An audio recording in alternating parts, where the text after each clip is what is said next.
OK. On démarre. Je vais juste attendre une autre caisse qui veut que ce soit là. Donc, conclure l'étude de marché. Ce que je suis en train de faire, c'est un peu une combinaison du module 3 et du module 4. Parce que il y a module 3, c'est faire l'étude de marché. Module 4, c'est valider le modèle d'affaires. Le contenu ici ne suit pas ce qu'il y a dans le cahier Fast Track. Je mets un peu les deux modules ensemble et je vais réfléchir à comment remplacer le module 4 d'ici le module 4 quand on revient. Dans 10 jours.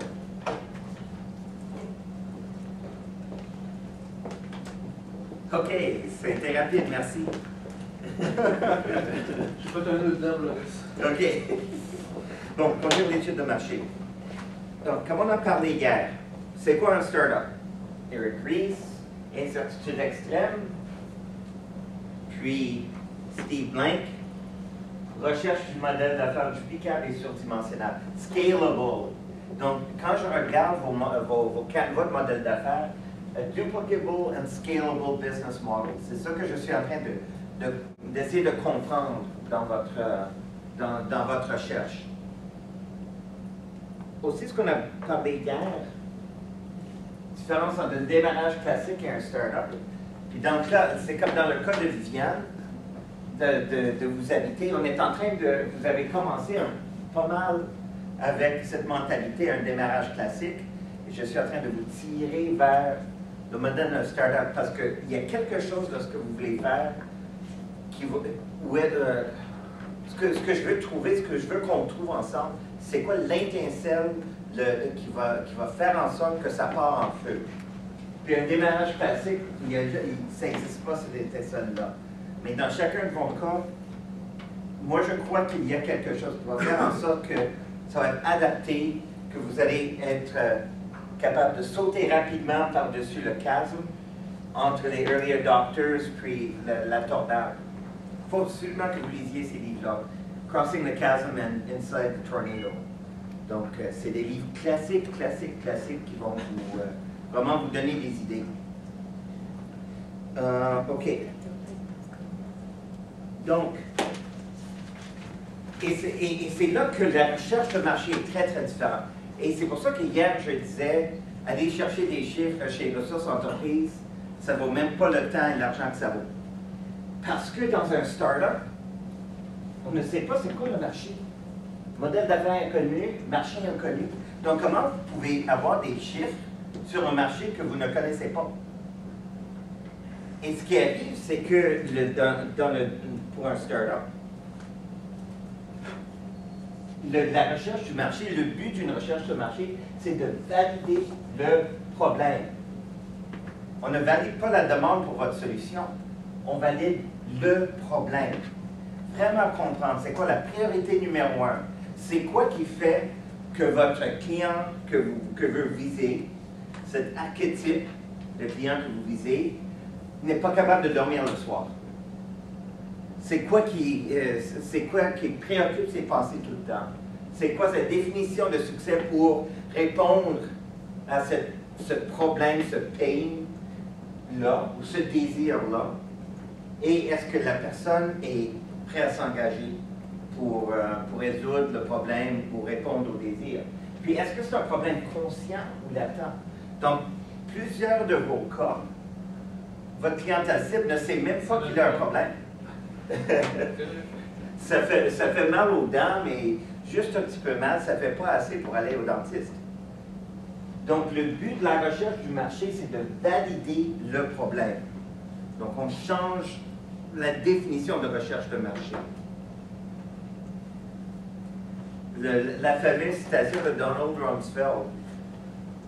Il y a des connus, il y a des choses que nous savons. Et nous savons aussi qu'il y a des inconnus connus, c'est-à-dire qu'il y a des choses que nous savons que nous ne savons pas, mais il y a aussi des inconnus, des choses que nous ne savons pas, que nous ne savons pas. Donc, il a bien savonné pourquoi il savait pourquoi la guerre en Irak a viré très mal. Il y avait du anthrax dans un flacon. Mais c'est tellement vrai, puis c'est un peu ce que je vous ai mentionné hier. Cette recherche que vous entamez, c'est de découvrir pas ce que vous savez, ce que vous savez. Donc ça, c'est des faits. Des faits, il y a des chiffres. Des faits, il y a il y a du data qui existe déjà. Tout le monde est au courant de ça. Tous vos compétiteurs savent ça. Vous pouvez découvrir aussi ce que vous savez, ce que vous ne savez pas. Donc, les hypothèses. Donc, toutes vos affirmations à date sont des hypothèses. Parce que, dans aucun cas, vous m'avez amené une preuve que vous avez découvert vous-même, pas découvert, que vous avez prouvé vous-même une mesure que vous avez faite pour valider vos hypothèses. Ce qui devient intéressant, ça c'est ce que tout le monde sont capables de trouver, tous vos compétiteurs et tout ça, ils sont capables de copier ça. Ça, c'est la partie qui est très, très intéressante. Découvrir ce que vous ne savez pas de ce que vous savez. Vous avez des intuitions. Ça, c'est personnel. Vous n'êtes pas capable de l'expliquer, mais vous avez le sens que ça a de l'allure, que c'est raisonnable. Le petit doigt. Pardon? Le petit doigt. C'est ça. La confiance en soi. Donc, la confiance. Mais là, il faut valider cette confiance en soi. Donc, cette intuition-là, c'est quoi des faits, c'est quoi des mesures qui vous disent qu'il y a un marché là pour ce type de personnes-là.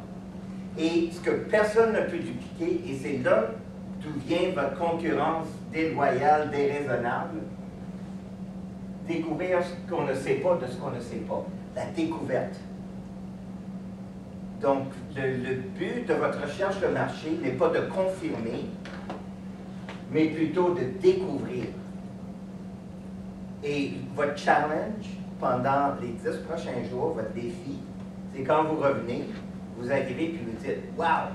Voici ce qu'on a découvert », puis ça change complètement notre point de vue à propos du potentiel de notre idée ou de comment ça va être livré.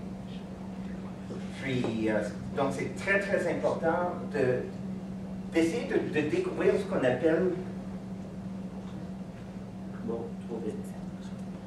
ce qu'on appelle le signe noir. Combien d'entre vous ont entendu parler de ce livre-là, le signe noir? The Black Swan. Pas le film, mais le livre. Moi, j'adore ce bonhomme-là. Nicholas Taleb, lui était un trader sur Wall Street. Puis, et c'est un passionné des statistiques et tout ça. Puis, il essaie de comprendre, modéliser par les statistiques, comment fonctionne le monde du trading. Et ce qu'il s'est rendu compte, comme par exemple en 2001, en 2008, c'est comme les gens disaient, bon, les crises sont arrivées, mais on n'a pas pu prévoir la crise. Pourquoi on n'a pas prévu ça? Puis il s'est rendu compte que par la suite, quand il faisait l'analyse, tous les signes étaient là avant la crise, mais personne ne regardait les bons indicateurs. Donc, le concept du signe noir, c'est que dans l'ancien temps, donc il y a 200-300 ans, je pense que c'est en Angleterre, les signes sont toujours blanches. Puis de temps en temps, on voyait un signe noir, puis on pensait que c'était quelque chose de vraiment spécial. Juste à temps qu'ils ont découvert que les signes noirs, il y en a en masse, mais c'est juste qu'ils ne sont pas en Angleterre. Donc, un signe noir, c'est un événement, quelque chose qui arrive en dehors des hypothèses ou des prévisions, qui provoque un impact imprévu sur vos plans, un disrupt. Donc, c'est en dehors de vos hypothèses, de vos prévisions. Puis, le disrupt, c'est une découverte imprévue, surprise, mais quand vous commencez à l'analyser, ça devient vraiment logique pour vous.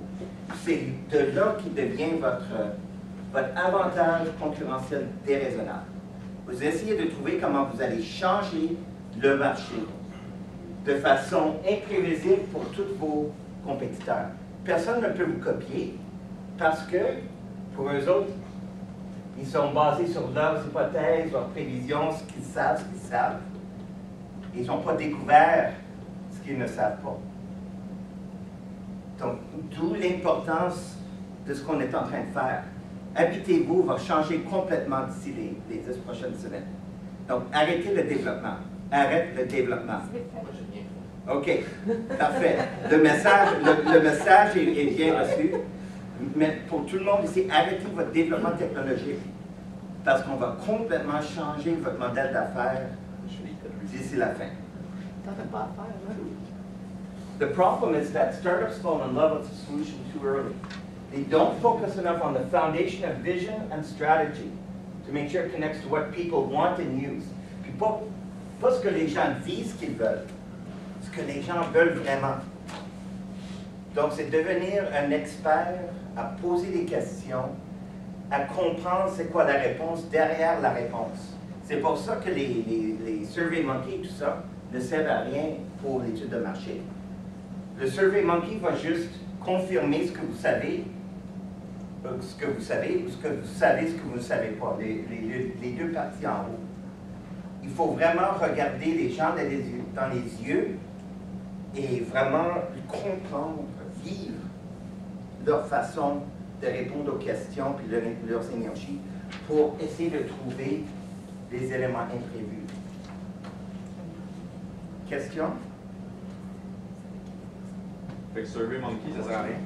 Non, parce que le SurveyMonkey va juste vous aider à confirmer ça.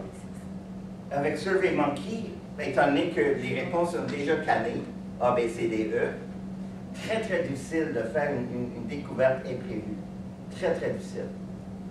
Ce que vous avez probablement, c'est être capable de soit prouver ou disprove, prove or disprove une hypothèse.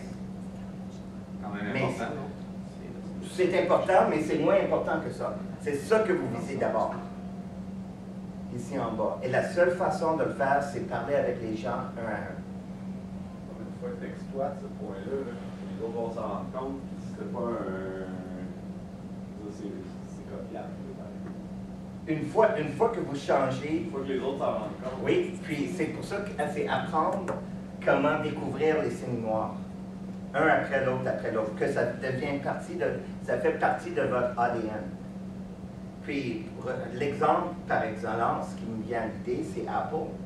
Apple, quand ils arrivent avec une innovation qui fait un disrupt dans le marché.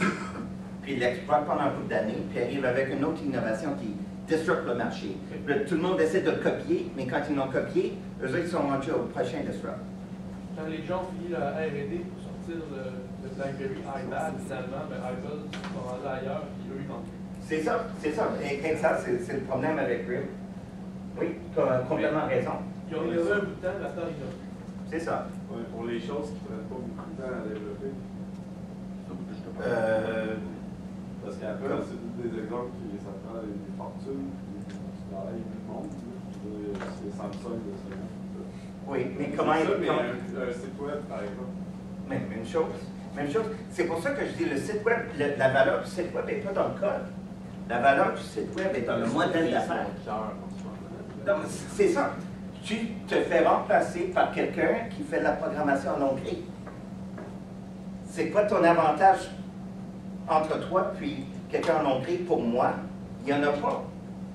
Puis l'avantage pour moi, c'est que le gars en onglet, il travaille pendant que moi je dors. Mais tu sais qu'est-ce qui est drôle là-dedans? C'est que présentement, justement, j'ai un client qui a un gros département online. Puis présentement, dans le fond, à l'été, moi, je m'en vais là-bas pendant 1 mois et demi pour former ces gens-là. Oui. Parce qu'ils coûtent peut-être moins cher, mais ils sont pas bons. Ils sont pas bons. Oui, là, on parle d'autres avantages. Ouais. Mais la vraie valeur, c'est quand même que ça ne coûte rien de monter un site web. Oui, mais c'est ça. Ça coûte votre avantage, puis vous vous êtes fait copier. Donc, ça ne prend rien pour copier un site web. Mais personne ne peut copier votre découverte. Une fois que vous faites un disrupt, c'est vous qui êtes le numéro 1.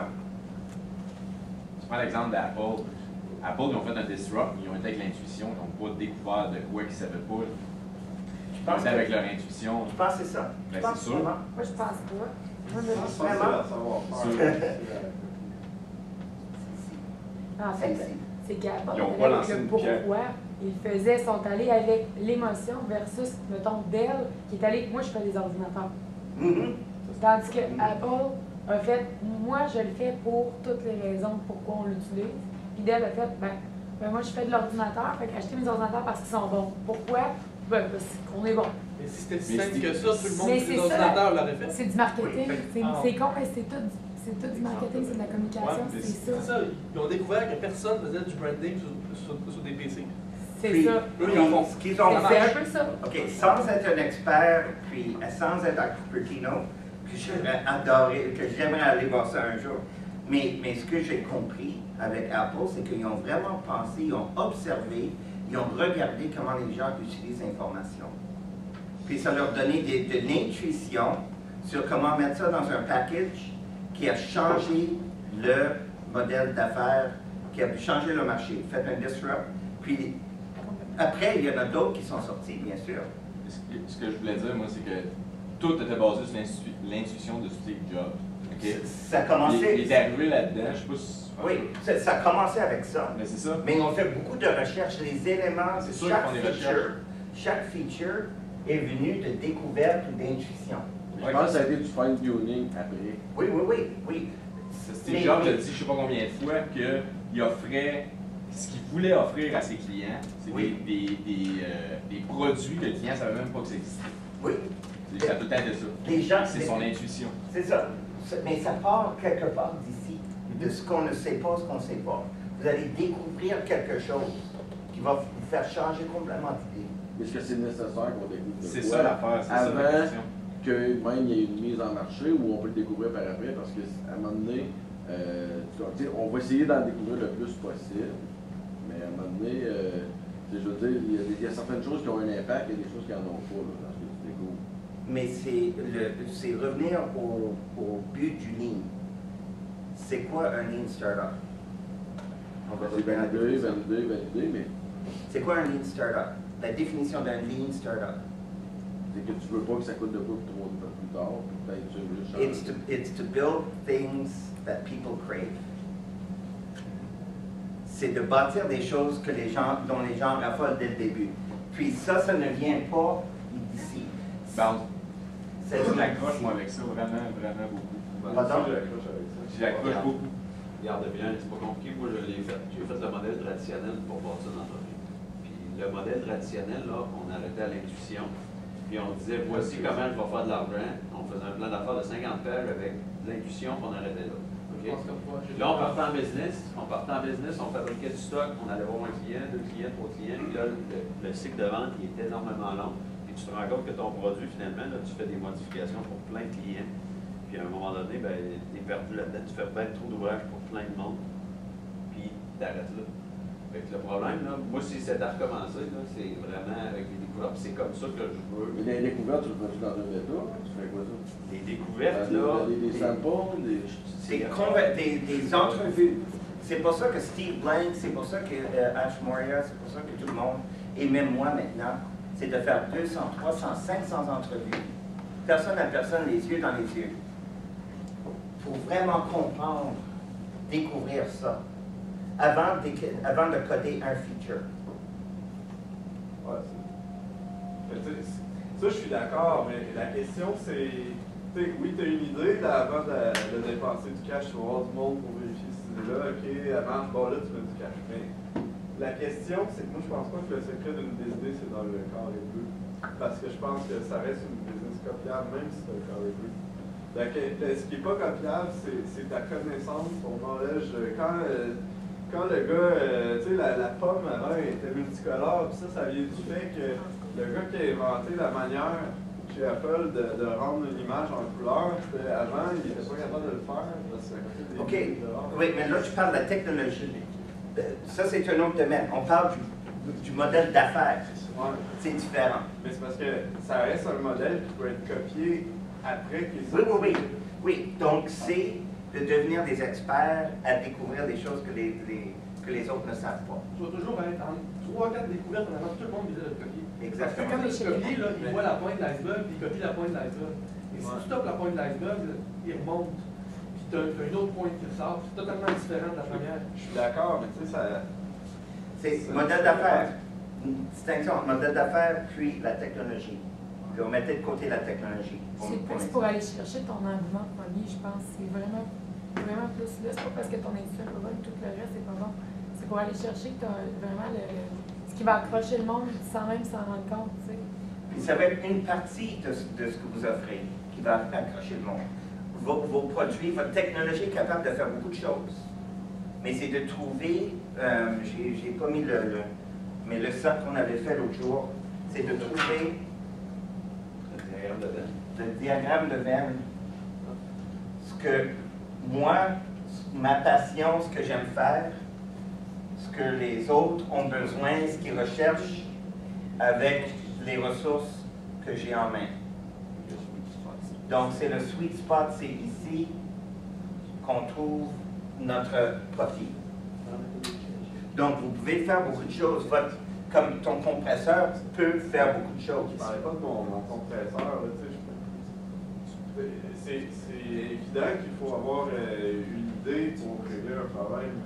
Mais la question, c'est dès que tu arrives, si cette idée-là est basée sur un savoir-faire que tout le monde a, tu vas te copier à l'instant. Oui. J'ai plein d'exemples Oui. de ça.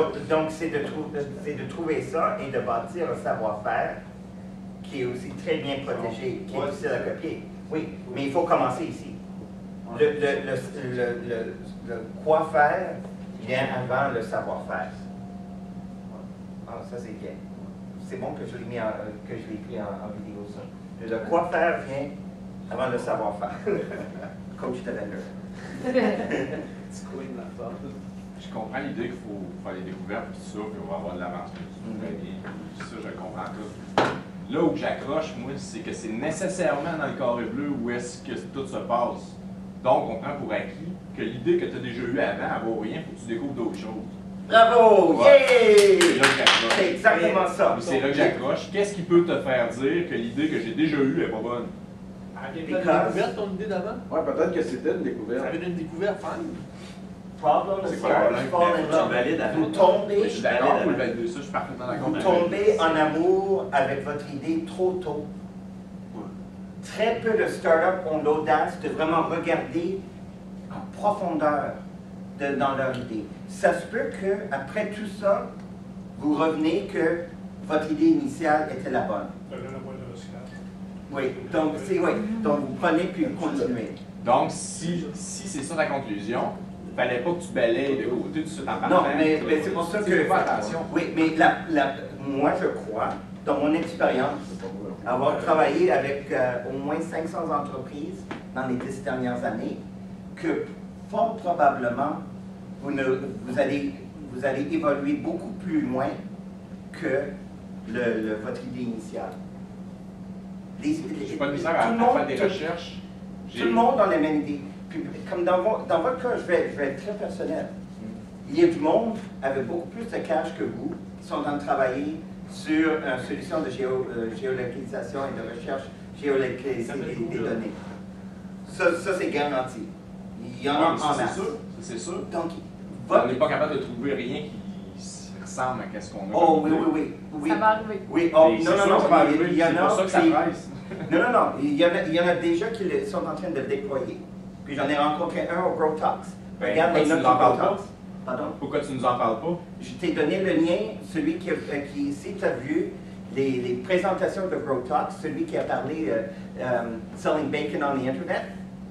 Cette entreprise-là, si vous regardez dans sa présentation, il en parle de la solution qu'ils sont en train de faire.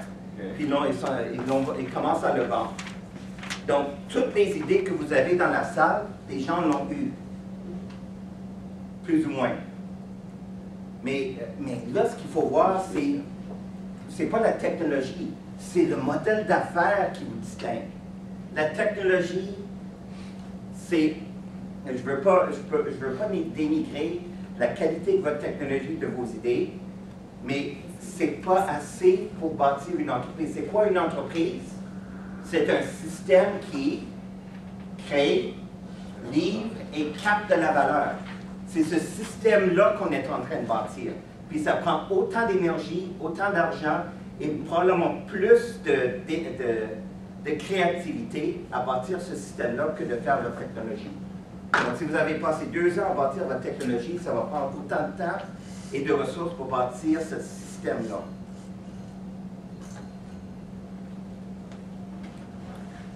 Très important.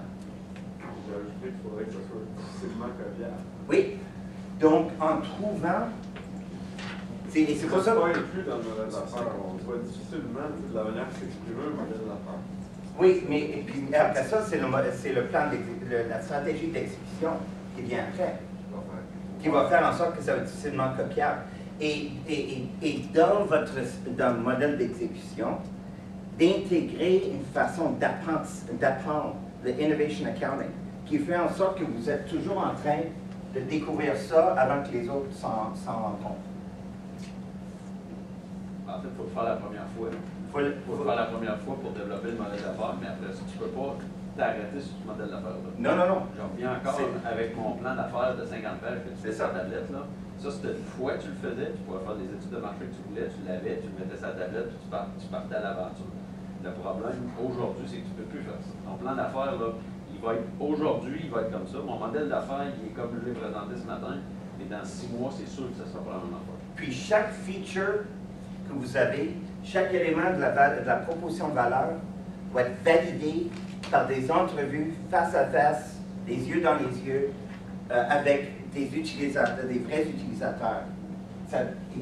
Et le but, c'est de vraiment découvrir ce que vos clients ne savent pas. C'est les besoins latents. Sinon, vous allez faire la concurrence sur les besoins inconnus, puis vous allez vous faire crémer parce que c'est celui qui a la plus grande portefeuille qui va gagner. Puis personne ne va investir en vous, puis ça va lever, puis ça va faire crash. Garantie, garantie, garantie. Donc, surtout dans le B2C, mais dans le B2B, vous n'aurez pas de visibilité non plus. Donc, c'est pour ça que l'étude de marché qu'on fait, d'abord, ils vont faire l'exploratoire, puis après ça, quand vous avez découvert le problème caché de l'utilisateur idéal, c'est là que vous devez faire les chiffres. Donc, te dire, OK, là, il y a tant de personnes où c'est un problème qui vaut tant, on peut faire par la suite, puis après ça, finalement, on peut modéliser le cause à effet, puis créer des expériences, puis tester, puis c'est le rôle de votre hipster et de votre hacker de toujours travailler cet élément-là. Puis, toutes les conférences en ce moment dans le monde du startup, c'est basé là-dessus. Donc, la liste des livres que je vous ai envoyés, Lean Analytics, Running Lean, le Startup Owner's Manual, ça revient toujours à ça. Il faut découvrir faut découvrir la réponse derrière la réponse des gens. Pour arriver à 3 choses. Ça, c'est les 3 éléments qu'il faut vraiment avoir validés en béton avant de présenter à des investisseurs, surtout ces IA. La correspondance problème-solution. Donc, votre solution, c'est la réponse à quel problème criant, urgent, pain de votre utilisateur. Puis est-ce que ces gens sont prêts à payer et combien? Product Market Fit, c'est ça. Donc ça, c'est solution. Ça met un signe de pièce dessus. Puis finalement, c'est quoi le déclencheur de croissance exponentielle? Puis bien sûr, en anglais, ça prend 2 mots pour dire en français ce que ça prend 4. Mais scaling trigger.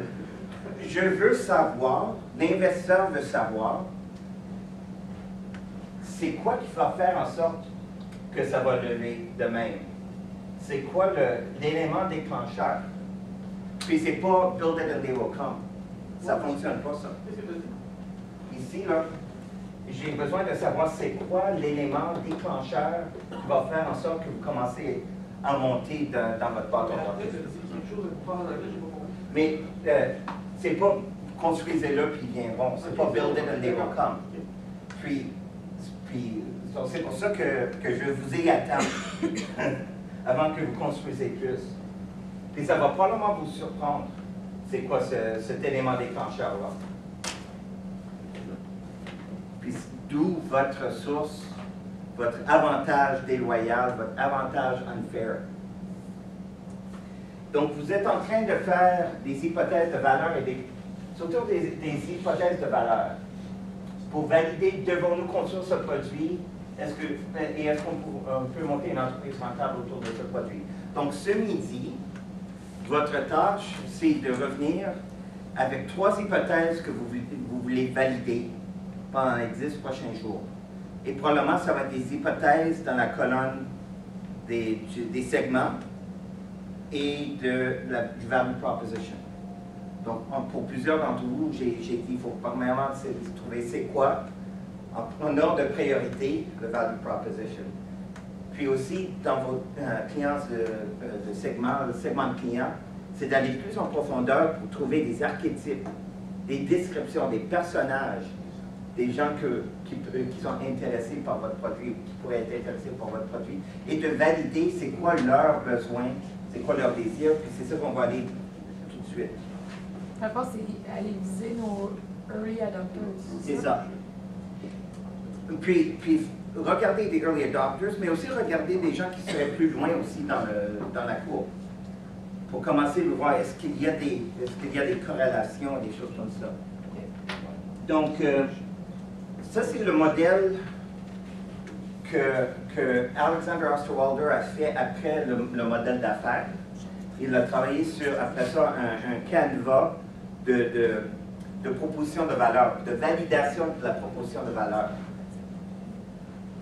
Donc, quand vous allez parler quand vous allez faire vos entrevues, c'est de voir, premièrement, qu'est-ce que le client essaie de faire.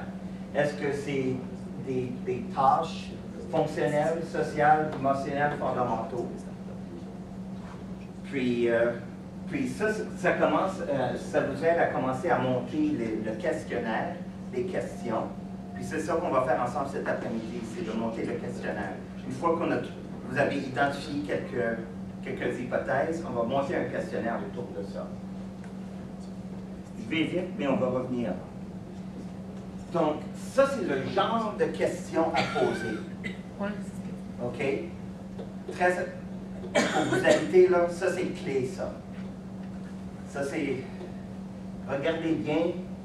Ça, c'est des genres de questions à poser. Vous voulez d'abord trouver les pains, les points de friction. Parce que la plupart des gens vont agir si ça fait mal d'abord. Donc, dans votre domaine d'application, c'est quoi qui rend vos clients se sentir mal? C'est quoi la performance des options actuelles? Leurs défis, les conséquences sociales ou tu peux remplacer ça avec financière, concurrentielle, dépendant de votre marché. Qu'est-ce qui vous empêche de dormir la nuit? C'est quoi des erreurs courantes qui arrivent? Donc, vraiment des questions ouvertes. Questions ouvertes, c'est quoi? C'est qui ne propose pas de réponse aux clients. C'est ça. C'est ça. Donc, c'est ça. On ne propose pas notre solution. On ne parle même pas de notre solution. On ne regarde pas la pensée. C'est pas un exercice de vente. Ce n'est pas de savoir si la personne est intéressée à notre solution. C'est pour ça que ça se fait avant qu'on ait une prototype. Puis les questions ouvertes, ça commence par les six amis. Qui, quoi, où, quand, comment, pourquoi. Donc, si vos questions commencent par ça, vous avez des questions ouvertes. Donc, vraiment aller à fond, puis de comprendre quelles sont les principales difficultés et les défis. Toujours à poser par la suite une des questions ouvertes. Comment, pourquoi, quand, où. Puis vraiment aller en profondeur de savoir, est-ce qu'il y a une tendance? Est-ce que les gens, après avoir fait 20 entrevues, est-ce que je commence à entendre les mêmes choses? Oh, ça commence à être intéressant. Pourquoi ces thèmes-là arrivent? Puis après ça, on peut trouver des bénéfices. Les économies d'argent, les résultats au niveau qualité, etc. Les caractéristiques des solutions actuelles qui leur plaisent. Les avantages, les conséquences. Donc, dans votre cas, avec vous habitez, c'est super. Dans vos entrevues, de savoir c'est quoi qu'ils aiment des autres sites. C'est très important de pouvoir mesurer ça. Comment mesure-t-il le succès à l'échec? Qu'est-ce qui augmenterait la probabilité d'adopter une solution générique Mais il ne faut pas poser beaucoup de questions non plus. C'est de créer une conversation, puis dans la conversation, Par de 20-30 minutes. c'est ça. Mais vous êtes, dans votre questionnaire qu'on va bâtir cet après-midi, il va y avoir comme 4 ou 5 questions principales. OK. C'est ça. Donc, c'est de regarder là-dedans, puis lesquelles vont vous aider à, premièrement, confirmer des hypothèses ou à les annuler, puis éventuellement, pour commencer à poser des questions qui vous permettent d'explorer ce que vous savez pas. Dans le fond, c'est qu'ils vont répondre à ces questions-là sans qu'on les ait vraiment posées. Si on a les 4 bonnes questions. Oui, Ouais, c'est ça. Puis ça vient. Et on va puis- finir par répondre à nos questions. Oui. Puis c'est pas nécessairement le même questionnaire que vous posez à tout le monde. Le questionnaire va évoluer d'entrevue à entrevue. OK. Puis, mais à la fin, vous devriez avoir assez d'informations pour vous dire que si je vous pose la question comme investisseur, c'est quoi que les gens recherchent. Puis on a parlé à 150 personnes, puis environ une centaine nous ont dit voici les caractéristiques qu'ils recherchent. Question, faut-il noter les noms des personnes qui nous ont répondu? Faut-il garder une base de données pour prouver ça ou... Pourquoi pas? Ça fait partie de vos métriques. Tous des clients potentiels à la limite. Oui. Ouais, mais il y en a qui vont avoir déjà vécu l'expérience. Fait que Non, c'est encore mieux. Fait qu'eux vont pouvoir nous dire c'était quoi le pain in the ass dans cette situation-là. C'est ça. Donc, des gens qui ont acheté des maisons, des gens qui n'ont pas acheté des maisons, des jeunes, des vieux, des immigrants, des riches, des pauvres.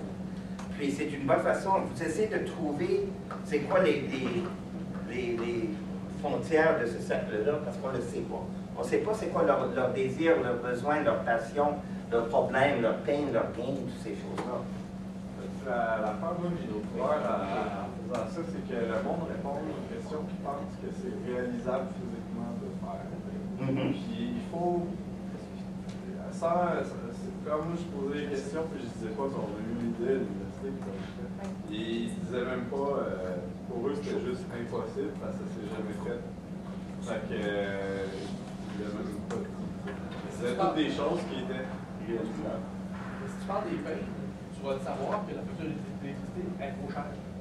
Ouais, mais dès que je leur disais, pour vous est-ce que c'est important de réduire votre facture d'électricité? C'est ça qu'ils disaient. Oui, mais ça, c'est pas une question verte. Non, parce qu'ils vont dire oui ou non. Ouais, c'est ça.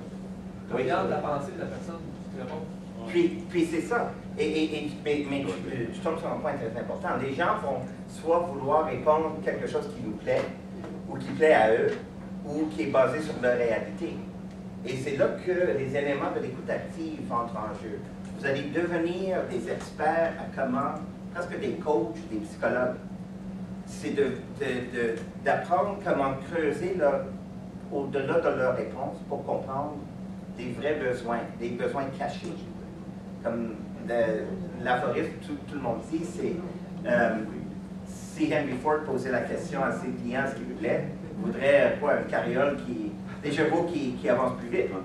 Mais ce que lui a fait, probablement, de façon intuitive et probablement dans ses conversations autour de lui, il a compris que le vrai besoin derrière le besoin. C'est que ça va pas assez vite. Oui, ou peut-être il y a d'autres éléments que les gens n'aiment pas à propos des carrioles. Il faut avoir un sac derrière le cheval tout le temps. Donc, c'est d'écouter avec empathie, acceptation, congruence, spécificité. Puis je suis en train de mettre des articles de mon blog. J'en parle à une couple de places à propos d'écoute active. Je suis en train de mettre ça sur le Basecamp pour vous. Mais c'est ça, c'est apprendre à écouter, à poser le moins de questions, de poser des questions ouvertes et de créer une conversation avec les gens. Je te donne un exemple. Oui. C'est quoi le problème de ça? Si j'arrive et je te dis, moi j'ai eu une idée à l'université, on a trouvé une manière de faire une pile que tu pourras recharger jamais. Là, tu vas faire, c'était un problème d'énergie. Mais tu sais, ça ne l'était pas dans ta tête avant. Oui, mais c'est parce qu'il faut poser des questions en minimisant le contexte. Ce que vous voulez comprendre, c'est quoi les vrais pains, même si ça n'a rien à faire avec votre entreprise. Parce que vous voulez découvrir c'est quoi l'aspect de votre offre, que vous voulez trouver tout ça. C'est ça que vous voulez savoir. Pas juste la partie qui est connectée à ton projet. Parce que tu vas peut-être découvrir un élément qui était inconnu parce que c'était pas encore mappé. Ben, en fait, tu pourrais découvrir aussi que ta solution ne répondra pas au problème d'aucune entreprise. Oui. Sauf que tu vas le faire. Peut-être l'économie d'énergie, ce n'est pas un problème.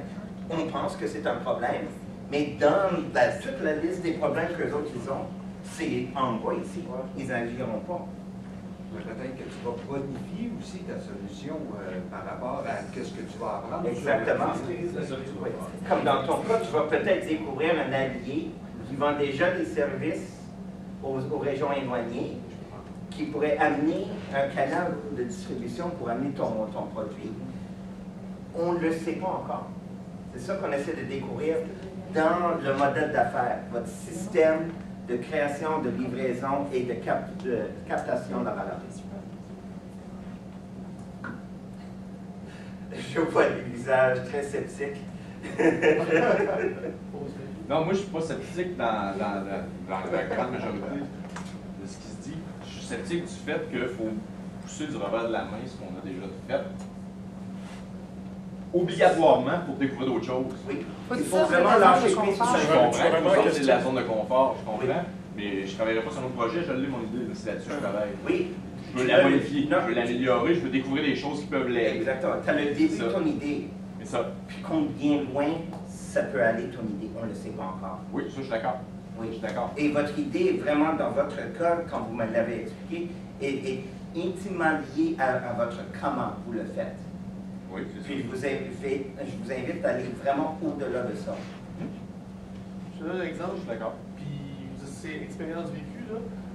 Tu commences à développer un produit, tu te rends compte qu'après une couple de fois que tu le vends, tu te rends compte qu'il manque des bouts. Tu fais un focus group, ça je l'ai fait, là. Puis après 50 personnes, là, tu te rends compte que chaque pièce de plus que je mets là-dedans, c'est une pièce perdue. Ben, ça revient pas à dire que tu l'envoies du revers de la main, sauf qu'à quelque part, toi, tu as envie de savoir, en tant qu'entrepreneur, l'argent que tu mets là-dedans, il va-tu rapporter un jour? Donc, c'était pas une bonne idée. Ben, Ça, c'était une Non, mauvaise idée. j'ai juste une question rapide pour toi. Étant donné que tu es venu ici, pourrais-tu juste dire un couple de minutes, c'est quoi ton impression à date de cette conversation-là? Pour toi, sur ce qu'on est en train de parler ici. Ben, personnellement, c'est quelque chose que j'ai fait moi-même quand j'ai commencé mon entreprise. Puis je me suis posé la question à plusieurs reprises aussi.